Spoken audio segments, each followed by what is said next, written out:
This video is going to provide an introduction to containers and what containers are, and Docker, the most popular cross-platform container solution or software. So the objectives for this lesson, you're going to learn you'll be able to define containers, you'll be able to justify the use of containers, decide when they should be used and why, and explain how Docker is used to package an application. In this video, I'll show some examples of how that's done. You don't need to be able to do it, you'll just need to be able to explain how Docker does it. So in previous videos, we've talked about computers and virtualization and the difference between the two. The difference being that when you're using virtualization, you have a hypervisor that's allowing you to run multiple operating systems side by side on one set of hardware. And that's fantastic and super useful when you need to run different applications or have different environments that are isolated from each other. And that's great stuff. Where containers come into play is that they allow you to go kind of one level deeper in terms of what is virtualized. So in virtualization, as we talked about, you're virtualizing an operating system, and you've got the operating system, and if you want to have separate applications, you've got separate operating systems or multiple copies of the same operating system. With containerization, you're taking the virtualization up a layer, and instead of having multiple copies of an operating system, you're running applications inside of containers, and those containers contain just enough of the operating system to be able to run the application, but without the need to interact directly with hardware or any of the other things, or even virtual hardware, the way that you would in the case of a virtual machine like VirtualBox or Hyper-V. So these applications stored inside containers are running code without having to have a full-fledged operating system, which saves on duplication of files and duplication of required resources. So you're able to use these applications and keep them separate from each other more efficiently because they're in containers instead of inside virtual machines. So like I've already said, each application is separated, and that reduces those duplicated files. So it allows you to have better parity between the development and the production environment, which is fantastic because, again, the more different those environments are, the more bugs you're going to see that you don't see in development, but you do see in production. And so the more you're able to do that. And it's still not perfect. You're still going to have differences between the environments depending on the needs of your applications, but the closer you can get, the better. And just like with virtualization, you can run multiple copies of things, multiple copies of a database, for example.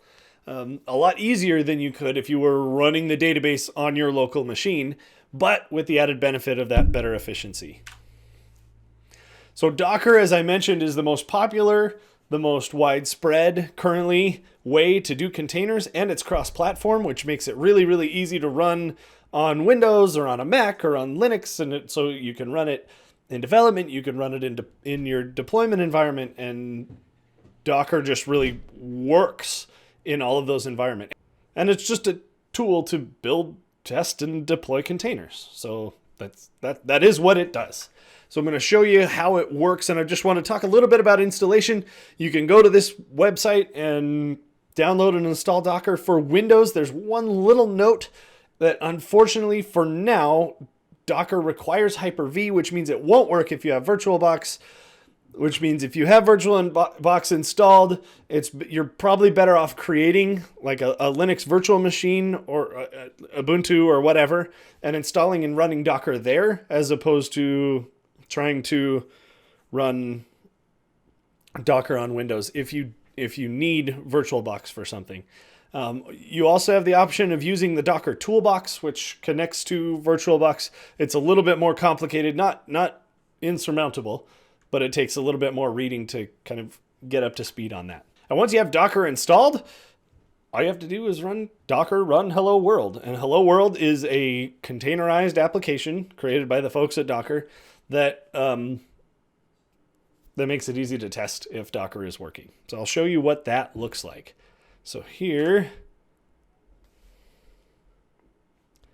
I have run Docker run hello world, and a whole bunch of stuff happens, and it ran something and did something. So I'm going to walk you through exactly what we're looking at here.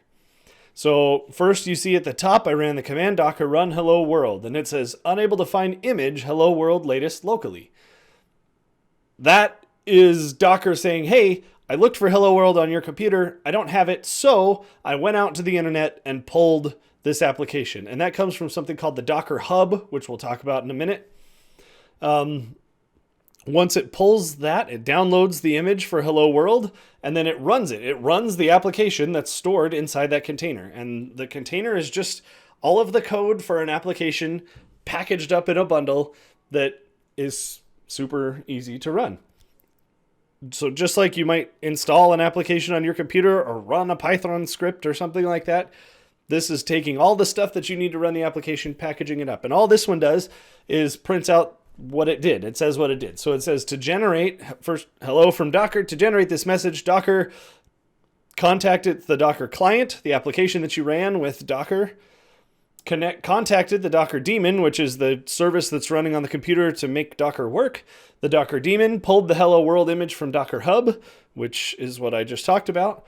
The Docker daemon created a new container from that image. So it takes the image, which is kind of the instructions for how to do it, and creates a container, which is an instance. If you're thinking about it from that perspective, it's an example. It's instantiating that, and created a new container, which runs the executable that produces this output that we're currently reading. And then the Docker daemon sent that to the client, which sent it to the terminal, and now here we are. And then it's got instructions for other things to do. So really, all this did is connected to Docker on your computer, said, Docker, we need hello world, the application, pulled that from Docker Hub and ran that. And then the output is sent back to your computer. So all it does is run the container called hello world. And if you want to look at what it has there, you can go to the Docker Hub and pull that down. So again, the Docker Hub is just an online repository of pre-built containers. So I can build a container and post it up on the Docker Hub. You can build a container and post it up on the Docker Hub. Programming languages can build containers. The company can build containers and post them on Docker Hub. So depending on your needs, depending on what application you need, there might already be a prepackaged Docker container ready to go that you can just download from Docker Hub. For example, I use an application called Splunk that is for log monitoring and searching and doing all sorts of stuff. I can just download the Docker container for Splunk and run from there and always have the most up-to-date version anytime I need to and kind of run whatever I want. The same with the database, for example, or for Python. So there's different containers that already have the programming language in them, and you can start from there as you build your container. So I could say, hey, I need to run an application in Python. I'm going to download the Python container and put my application code in it and run that application code and move forward from there. You can also start, instead of from a programming language, you can start from a base operating system. You can start from Ubuntu and Alpine. Those are probably the two most common. Debian's another one that's popular with Docker. So you start from a base OS and build whatever you want from there. Or you can start from complete scratch, from a complete empty container, and build your application container from nothing. Now, you probably don't need to do this. If you do, you know you do.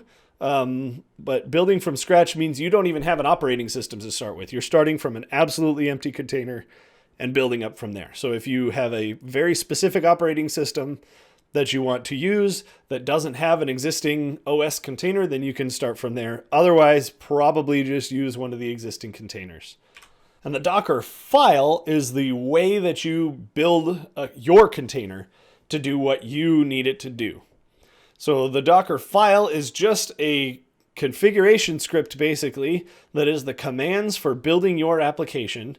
And as it says here, every single step in your Dockerfile, and I'll show you an example of one in a minute, but every step in that Dockerfile is saved individually, and then it's only built again if something changes. So if you change your application code, well, let me show you an example here. So I have an example of running a Python script. So I've created a very simple Python script that prints the words hello there. That's all it does. So if I've got this Python script, this print hello there, and I want to be able to run that Python script, and I've saved it in a file called hello.py. I want to be able to run that Python script inside of a Docker container. Here is what I would put in the Dockerfile. And now I'm going to walk through what each of those steps means. And this is 4 instructions: from, workdir, copy, and CMD. And I'm going to walk through what each of those is. The first one is from. And then what that does is specify the starting image. So in this case, it's from Python 3.8.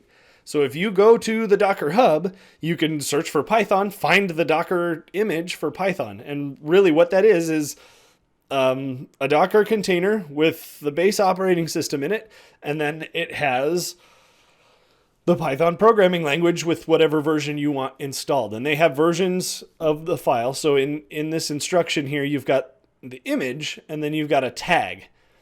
And in the tag here is what, in the case of Python, it's what version of Python it has. So in this case, I want to run Python 3.8. So that's specifying where I'm starting from. This is the Docker container that I want to start from. And then I set the working directory, and the working directory just tells Docker, hey, this is where I want to be running code. So if I run a command, change to that directory and run the command there. Pretty simple. And then you copy your code into the container. In this case, I'm copying that hello.py script that I have into that /app folder, the same one that I set in the working directory, so that my script, when I run it, can see the hello.py script, Python script that I wrote. And then we run CMD, and CMD tells Docker what to run when the container runs. So CMD Python hello.py. Pretty basic. All this is going to do is run just like if I was sitting at my own computer typing Python hello.py. When I run Docker run this container, it's going to run Python hello.py inside the container and produce whatever the output is. So here's the example of it running. So first I'm going to build it. I'm going to say Docker build tag Python hello with version 1.0. And that's going to use that Docker file that I just said.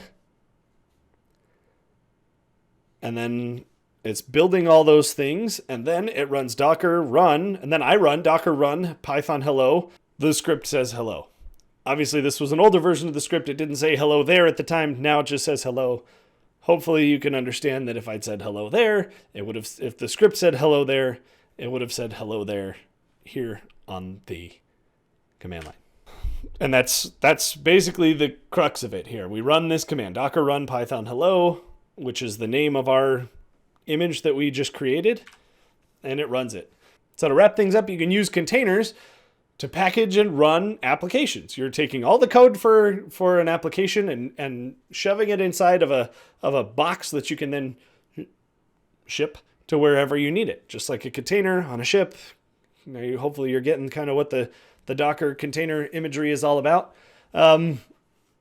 Docker is that cross-platform container tool that makes it really easy to build and use these applications, and these containers keep your applications separated. They let you keep the code for your application separate from other tools your application might need, separate from other versions of your application, so that you can manage that process as much as possible. And that's it for the introduction to containers and Docker.